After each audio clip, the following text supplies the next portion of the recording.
Вие требаше до денес да излезете јасно и гласно, да кажете пред македонските граѓани која беше генезата на настанување на целиот овој случај.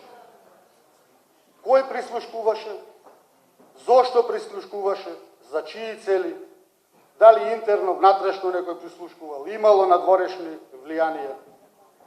И после тоа да укажете ако имало некакви пречекорувања на овластувања од страна на државни функционери и така натаму, според нашите неофицијални сознанија, ама вие ќе ни кажете дали е така или не, сте ги трошеле за разни патувања, за разни хотелски услуги, дури не знам колку сте потрошиле стотици илјади евра за набавка на кафе, ангажирате дополнителен број на правни советници, дури од регионот, од Хрватска, од Италија и така натаму.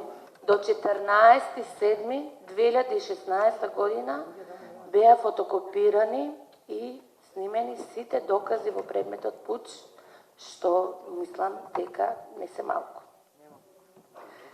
Да сумирам, се изгубија повеќе од 6 месеци, може би и повеќе.